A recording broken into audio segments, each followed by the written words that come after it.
faithful audience members, we are back from a short hiatus. Hello, I am Jared Miller, your debate coach, professor of communications. We got Matt Shapiro, Esquire. Hello. Taking a break from chasing ambulances to join us. We got Tim Seavey from Northern Nevada, but more like Southern Idaho. That's it's all roughly the same thing. The Middle East of the U.S., if you will. Really? All right. And who are you? The Middle West. Yeah.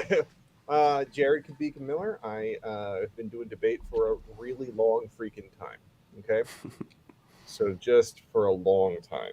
I actually came across a little like a job posting to do some sort of debate coaching. And I'm like, yeah, I'll do that. I'm coming up on the summer time right now. And they're like, how long have you been coaching speech? And I put in, well, how long have you been doing speech? I'm like, fuck, 25 years, man.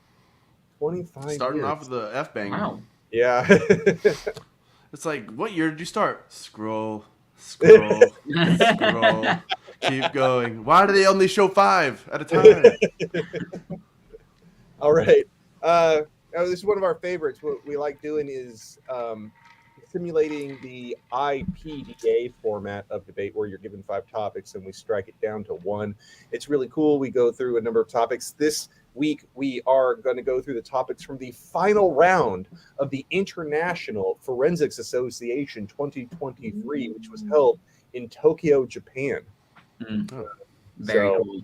Jealous we're not going to go to that next year. That would have been cool. Yeah. I think it conflicts with some of the other regional tournaments that we go to that are fairly important to us, but it also conflicts with, I think, like not even just regional, but national. I think NPDA is the same weekend. So yeah, that's a big weekend. That's like so California Community College State Nationals, I believe, is right up against that. Yep. And like you said, NPDA, right? And the NFA is the weekend, or excuse me, AFA is the weekend after. So it's literally just like, it's a bit of a blitz. But hopefully next year. It would be cool, though. International travel is good. If you can swing it into the debate tournament, that'd be awesome. Oh, man. Where's IFA? Dublin? Are you kidding? Yeah. Nice. So if SEC can swing it, man, SDSU will pack a bag. I flew into Dublin and I had to drive. Should have cost a bag. But yeah, it seemed pretty darn awesome. So, anyways, all right. So okay, are we flipping a coin here to decide who's going on what side? Yeah. So let's do this, right? Heads your aff, tails your neg, right? All right. There we go. Flip again. Boom, heads. Aff. All right. Okay. I liked the negative side of this more, but I actually think it's pretty balanced. There's a lot of cool topics in this one. Yeah. Well done, IFA. All right. First topic I'm going to strike is anime is better than manga.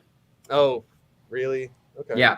So that is honestly just because I don't really know what manga is. Like, I know I was going to say. And I can't definitions, please. Sorry.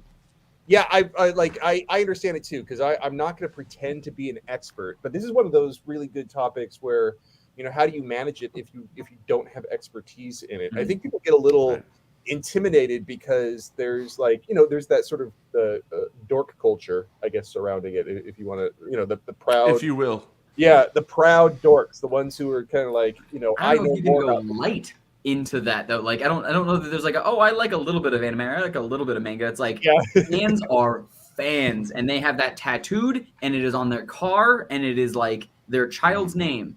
But like if you're not, then you're not. They're like, Avatar's not anime, so get out. I'm like, okay, I'm sorry, I'll stop talking. If two teams had like a serious interest in both of these things, this would be a great topic for them. Oh, absolutely. I would love to watch that if both teams actually knew about it. But if not, like with me in that round, that's just going to get silly. You almost like look at the judge and be like, do you know what these things are? If the judge is like, I have right, yeah, I suppose that's maybe the thing. I wouldn't do that. Both teams and the judge have is that allowed? I think you could still I think you could still give it a go even if you don't know much as far as a debate goes, because Still have time to prep. yeah, the little bit of research that I was looking into it, and of course, I know some of it, but very. You have a man bun after all. You obviously have to know something about it. He owns a samurai sword. You know what I'm saying? Sensei is in the name of the company.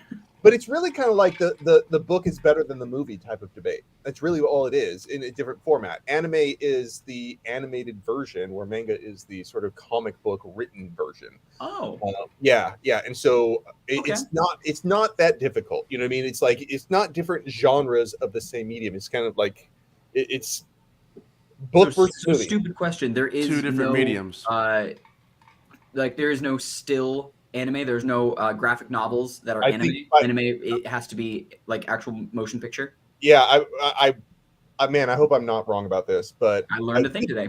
Yeah, I think by definition. Yeah, by definition. I hope you're right too, Jared. Yeah. Okay. But man, I don't mind hate comments. You want to post some hate comments? Then like, yeah, there you go. This is going to Twitch. We're actively inviting it. I don't care what you say. If it's not animated, it ain't anime. See? Just watch it with the subtitles on, and then it's like you're doing both at the same time.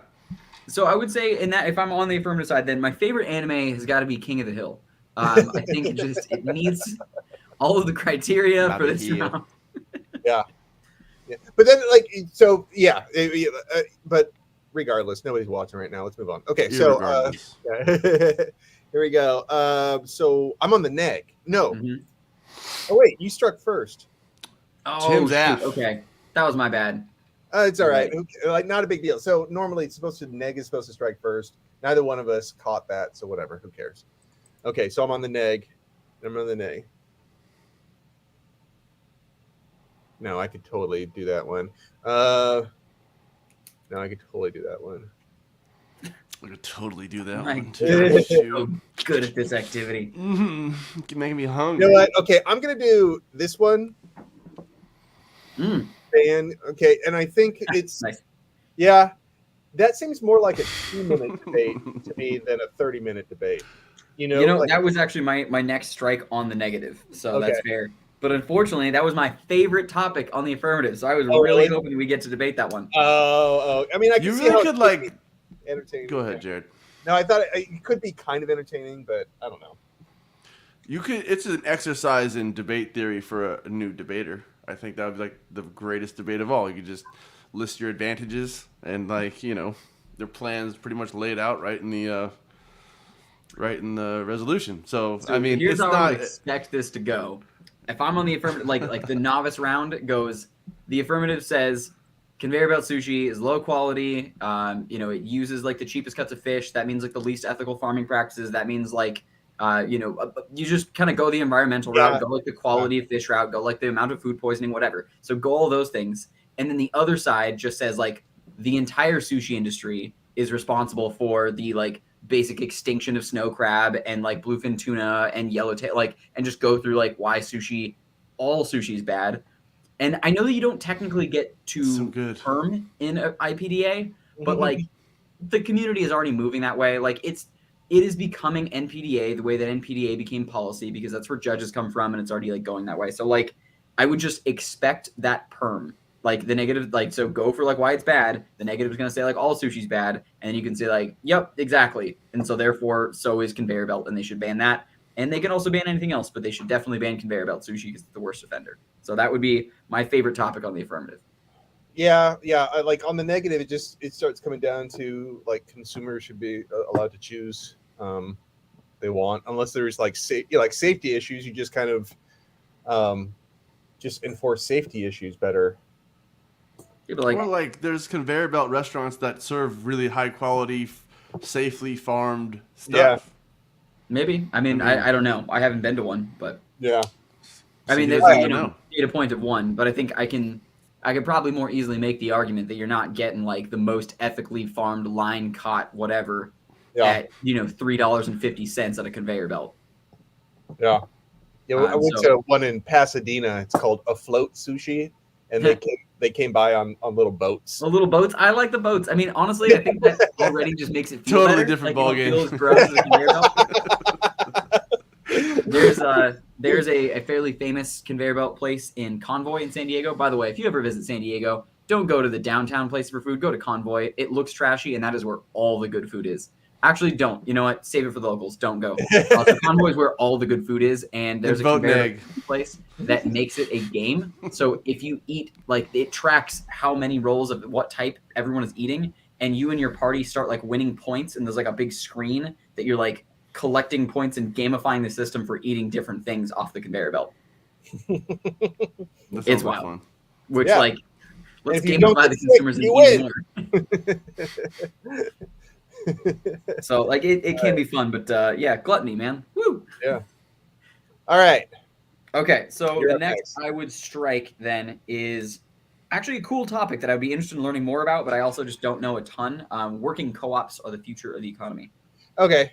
I feel like this is maybe a little bit more proximal, like a little more relevant in Japan than the US, but I'm sure they exist in the US. So I'm thinking that's like co-working spaces. So like WeWork or like Regis co-working or like any of those kind of like collectives where it's not one company that buys out an entire floor. It's like you buy a desk for as long as you need that, like for a day or at a time or whatever.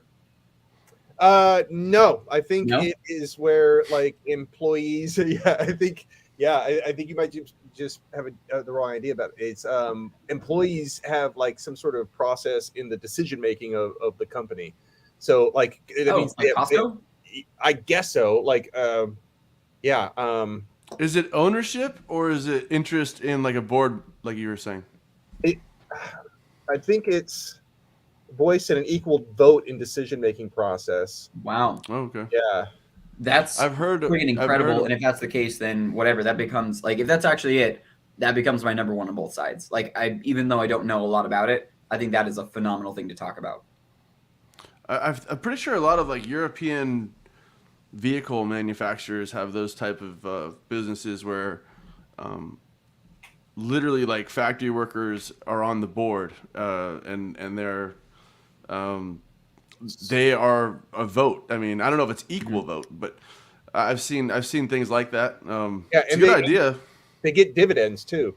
So yeah, I think nice. In the US, there's more and more. Apparently, there's been a move in construction companies to do that. It's called EOCs, I think, employee operated or employee owned companies, employee owned corporations, and it's like there's actually one of our clients did that. So they're like a very large landscaping company. The owner decided to retire, and rather than take all of the rather than sell the business, take the payday, and just like flush the whole thing, he decided to give it to his employees. And like, y'all were the ones that built this for the last 40 years. Here is, you get to, split it up, but like gave them fractional shares, which is super cool. So I don't know if like he got bought out or whatever, but still that's I just think that's an awesome way to run a business. And like, I just tip my cap to him because I feel like that's not how most entrepreneurs see the opportunity. I wonder how the businesses work afterwards. That makes sense.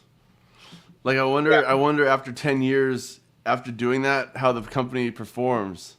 Sure. I mean, just like the longevity of a what'd you say? EOB? EOC. EOC. Yeah. Which I mean is very cool. So I would make the argument on the affirmative. I clearly misunderstood this. I thought this was about like WeWork and co-working. I would make the argument on the affirmative then that like when everyone has buy-in and everyone gets a share, everyone has incentive to make it work better. Like if someone is just a W-2 employee punching a clock and whether they do well or whether they do poorly, like they're going to get the same pay. Odds are like they're going to do the minimum to keep their job and not much more because there's an incentive to do more. But like if their success begets a better paycheck and a better corporate standing and whatever, then like, yeah, they'll do better. So I love that idea. I think that's awesome. If I may add to Tim's affirmative here, you could also, I think worker, working conditions, worker rights, things like that. It's probably much more, adhered to or listened to or respected in that situation compared to the autocratic business of the United States. Yeah. So on the other hand, co-ops are typically seen as risky investments. Sometimes it's difficult for them to get the startup capital they need in order to get things going. And the democratic decision making is not known for being very efficient. And while it may be fair, you heard it here, folks. I mean, like sometimes you need to make some executive decisions, and then like what things fall under that versus like when do we take votes on it, it becomes, you know, like just in the real world sometimes like sitting in and you need an autocratic Yeah. dictator who will just drive everyone to do what has to be done. I don't know, man. I'd like to see the other side. I'd like to see a bus drivers union where there has to be a vote. Do we hit the brakes right now? No? Yes? Bus is always late. Bus is always late. I mean, like they can. There's always an executive. There's any, you know, somebody who's making the day-to-day decisions. You don't need to vote on everything, but where to draw that line becomes a point of contention, you know. And so, and I think the bigger that it gets, the more it becomes like, you know, the power of the whip, right? Like thinking about like a congressional analogy, where like unions today are very different than unions were when unions started, right? So like the, you know, what is it, the jungle, like meatpacking industry, like Upton Sinclair type stuff, when we're talking about like the formation of unions and their ethic behind them, the way the union started and the way the unions became like these, you know, juggernauts within certain industries that are like, hey, our votes are, you know, kind of all packed together and a few people get to just sway the populace, ends up kind of corrupting the power that it was originally intended to, you know, wield, to like giving it to the people, but in actuality just ends up like giving power to a different collective of people. So I think that you can make the argument that any, like, the larger that a collective body becomes, the less democratic it becomes, and therefore the more like, you know, populist it becomes, like, you know, swayable, Corruptible. like corruptible, exactly. Interesting. all right. So I'm Neg, striking the last one here. There we go. Oh, this is such a good topic. This is I like such this a one. good topic. This is like one of the best IPDA topics I think we've talked about in a long time. I really like this one. I do. I think I'd like to be on the affirmative a little bit more. Yep. Yeah. Actually, no, I take that back. This was my number one for the negative. Number one for the negative. Yes. I do like. This the would be a good debate. But I like the negative on the one that's left over too when we show that one. Yeah, both of those were up there in my list. So all right, where are you going on the negative for this one? Because I've got a few ideas. I think so. You know, obviously I need to delve into it, but my working knowledge of this is that just direct capital tends to be the most efficient way of doing things. You know what I mean? It's just kind of like just injecting money into, you know, people's ability to like spend it locally is way more efficient than trying to send over goods, services, or trying to, you know, it's like, and humanitarian aid needs to be freaking quick. You know what I mean? I also think that I'd try to work in a little bit of micro loans into that, you know, as a form of humanitarian aid. I think that's kind of the direction some of it has been going, where it, you know, but I'm not sure. I'm not sure if I can actually link that in. But I just have an intuition that I might be able to do something on the microloans level, because like I love that topic. I love that sort of, you know, like what that relationship does. You know, like direct lending from person to person. It's just pretty awesome. Or you know, but actually, just for my own knowledge, do microloans still contain things like collateral or interest, or are they just straight like, here's some money, pay me back when you can? I think you do get a little bit of interest, but all that I don't know if it's all that high. And you know, because you get paid back pretty quick, and it's just like a little bit. And so, but like I just, my mind just wandered there. I have an intuition. Sometimes my intuition is wrong. I think you know, I'm like, I wanted to do. Thinking about something like that, because they always talk about how microloans are helping the people that need it the most, and I just kind of what it feels like humanitarian aid should be doing. So I wanted to see. I'd research the overlap between that. So here's the important note, and maybe Matt, you can weigh in on this, because like you might know this a little bit better, but like imposing conditions, that becomes the critical piece in my eyes of this topic. It is like, we're not debating whether humanitarian aid is good or not. It is putting conditions on it. So like recent popular examples are like, you know, the U.S. says, hey, Russia, we are not going to give you any more medicine, right? Like the exports of medicine from the U.S. or bandage or like whatever medical goods, unless you do X, Y, and Z things. So those are conditions imposed on humanitarian aid as a form of like sanction. So yeah, Yeah. Right? Like I think I'm getting that bit right. Like those are the That's what typical I understood conditions as imposed well. on aid. Like to impose a condition in Jared's example, I guess I'm weaving it by saying to say you can't give direct money. Humanitarian aid must be food or medicine. That would be a condition that I think Jared was talking about, which is more like the giving country's condition. Where Tim, I was thinking of it more like you, where it's like, if your country continues to do this, then we won't give you medicine or food. I mean, another example. I mean, I don't know if they stopped giving it or not, but absolutely. That's what I'm talking about too. Yeah. So so Jared, maybe cartel, tell me why like microloans factor into that, because like microloans do have conditions. So you're saying like it is good to have because a condition is you have to pay me back, right? Like I think the purest form of humanitarian aid is just like, here's a bunch of stuff. I hope you get better soon. Yeah, here's some guns. So like I'm saying, it's like I understand that sort of distinction, but I also understand like everything I hear about microloans is about how it helps people who need it, and it sounds like humanitarian aid to me. And so all I'm saying is I'm wondering if there's some overlap between it. I'm going to ask. I'm like, is there an overlap? You talking to ChatGPT? I'm talking to her. Best friend. While you're finishing typing that up, my wife. I may be misunderstanding this, but Jared, I think you are on the wrong side of this. I think that the way that you are phrasing this is the wrong side, because you were saying on the negative. As well.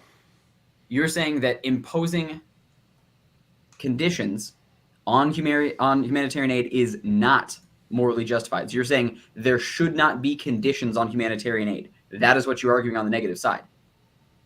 I think microloans are conditions on aid, because the condition is pay us back. I suppose so. Like, yeah, so what I was trying to stress is how that's like my jumping off point, and I'm like, I wonder if there's a overlap. And so I'd come here and I'd say, microloans are given to individuals small. You'd be, on the other hand, look, microloans may be provided as a part of humanitarian aid package to help individuals or communities recover from a crisis or build resilience. Yeah. Okay. Yeah, but I guess that would be like those would have the conditions on it. Like the expectation of a micro loan as opposed to a grant or a gift or just straight paid money is like yeah. So it's too much reading, man. So I think what this helps me out with is now I have to come up with like answers to microloans, huh? Mm. So that's where I think microloans are the affirmative ground. Yeah, micro loan collectors. Yeah, I agree. So here's why on the negative I actually think that like you can beat that is that microloans still have this capitalist, like I'm going to give it to the party that is most likely to pay me back. I want the there's still a what's in it for me intention. And I think with the absence of altruism, aid just becomes like fucking investing. Like it's just it gets all of the evil notions. I'm like, sure, it's not that all capitalism things are evil, but I think like humanitarian aid is meant to just help. And I get, how that ends up being distributed maybe isn't perfect, but if the intention is to help, then like conditions shouldn't be a consideration. Yeah, like now I'm wondering, like, does the negative just say it's like we're just going to give the money to who we want to give it to with no strings attached? Now, does identifying who you're giving it to, is that mean strings attached? Like, if you give money to not the government, like some sort of, is that a condition? No, we're gonna airdrop in. I mean, they all could be conditions. Like, just you see what drop I'm in loot boxes. That's it. Yeah. Like, I mean, like if I wanted to, like, that's how it works now, Tim. You didn't know that? They just duffel bags of money out of the back of the White House. I mean, like if we were gonna give humanitarian aid to, the opposite, like to the Syrian opposition, in the civil war, if we're gonna give it to one side, is that unconditional humanitarian aid, or is it the fact that we're bypassing the government a condition? I don't think so, because I think a condition is we will only give this to you if. But once it's given, it makes it. I think a natural disaster could cause it. Yes, I think the ground that you get on the affirmative, the ground that one would get is that like most humanitarian aid falls into the wrong hands. So talk about I think it was like the Rwandan genocide. There was all kinds of international money raised for it, sent to like, hey, help the people that are being genocided. And the controlling government was like, thanks for the free money. and just or didn't give anything or to the people that it was warlord who supposed to gets get their to. hand on it. Right, Yeah. exactly. So it's like whoever grabs it first gets to keep it Right. is the like unconditional side of it, and therefore there Yeah. needs to be conditions in order for stuff to get through. So like I think the affirmative side probably gets like the practicality argument of like without conditions, humanitarian aid only funds whoever's currently in power. But I think on the negative side, it's like sanctions only hurt the people, right? So like in every instance, like Iranian sanctions tended to like result in starving of like their starvation for the poorest Right. populations in Iran, not the like people that were enriching uranium and doing all the things that sanctions were supposed to change. It was just the people that were already in the most need were the only people hurt. So like even sanctions if don't really the do what we want cartel them to do. warlord gets their hand on it, the fact that it's there on the dirt in the area it needs to be is beneficial if it gets leaked out somehow, or if they get I guess that's kind of there is some ground there. I mean, I don't think it's totally insane to say that. Because the fact that there's no food, like you said, if everyone starves, I mean, you had some responsibility if you could have done something. So I mean, another example though, like even when it was like food drops, right? So rather than like money, that gets a little bit tricky of like who gets what. Right. When it was like food drops, you ended with, I think it was like early days. I may be totally off base here, but I think it was like early days of the Afghanistan war, and it was like, okay, these food aid drops were collected by the Taliban, and the Taliban distributes it and gets all of the goodwill. So it's not even like, hey, look, the U.S. is coming to help you. It's like, hey, the Taliban's here with food for you. You're welcome. And like, completely did the opposite, which, clever, but like it does the opposite of what the aid is. But the people didn't go hungry. People, but I guess it doesn't end up with the, ethic. So I suppose like that's very altruistic if you think about it. I suppose like that's the most altruistic. Sure, wherever it comes from, as long as it gets to the people, great. Yeah. But, I don't know. All right, cool. I think that is a fascinating topic, and I would love to debate that one. But we're left with another very, very good topic, in my opinion.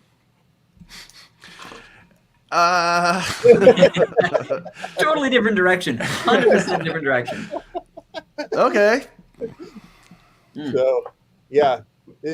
So Japan should build an anti-humanitarian aid organization. Speaking of humanitarian aid, you're going to need a lot of it after this next stuff happens.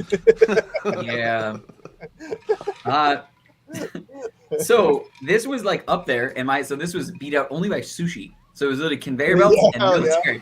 Very different, but this was one of my top on the affirmative. I think that it probably edges everything and everyone closer to global world war, right? Because then it's like as soon as anyone has more power, and everyone tends to hate that these days. But I would contend that like military might is more for like posturing than for practice. Russia and Ukraine aside, like the majority of weapons posturing is to display that it's possible, rather like it's a deterrent rather than a like tool. So I would say that Japan having an offensive military would like check back for South China Sea aggressions and like North Korean aggressions, and like maybe it just makes the hot pot hotter. But I would maybe I do love me some hot pot. Like it doesn't. It maybe quells or maybe quiets down some otherwise unchecked aggressions. I don't know. Yeah. I mean, like I think the negative side on this one, it becomes pretty self-explanatory. It's like it might just be for posturing, but that posturing is symbolic, and it could turn hot. We solve school shootings is give all the kids guns, then they can fight back. Like maybe not, right? So I get that. One of the other topics from a previous round was like that Japan should build nuclear weapons. I'm like, whoa. Yeah, that was one of the. So we don't have that one. Oh man. Yeah. So I think that I don't know. I think that China's my DA on this one, straight up. So is it just your explanation is like your link story is that like Japanese offensive military means it tips China into attacking? Yeah, it definitely accelerates us into at least a Cold War in a very short amount of time, if not a hot war in a longer period of time. Like the tensions have to build a bit, but this would be a giant step toward that sort of end result. I think it would be, Yeah. Because China is asserting itself China. the South China Sea. They're Uh-huh. building islands out there in order to increase their sort of territorial claims in there. Control. Yeah, and so Japan doing that would definitely be a challenge to that, especially considering how Western leaning Japan is. All right, and now you got South Korea and Japan, increases its offensive capability. I think that, yeah, I think China is a really, really straightforward disadvantage on that one. China's I take it back. Maybe I wouldn't want to be on the affirmative for that one, unless I've got, I'm going like DDev or something like. Yeah, I think the affirmative, Tim, has Tim, I think the affirmative is also has the ground of like, who is the body who's making this decision? And if it's any way tied to the United States, then you'd say something like, who are we to tell anyone not to have what kind of military? Look at your own military, you crazy lunatics with all of your offensive and defensive weapons. Well, pretty sure it was like a condition of the surrender of World War II that Japan can never have an offensive military. So it was eternally the reason that they don't have one. The U.S. basically made Japan put it in their constitution. So, yeah, they put it in there good, didn't they? So if nothing else, it would be a kind of, I suppose you could actually get into some really interesting disadvantages of this is directly antithetical to the U.S.'s best interest if we are still caring about U.S. impact. Well, I think that's one way that you could actually kind of frame it on the affirmative. You could say it's like, listen, we as as American debaters, let's say, if you were in this situation, you're like, listen, I'm an American debater, and I'm saying that America should,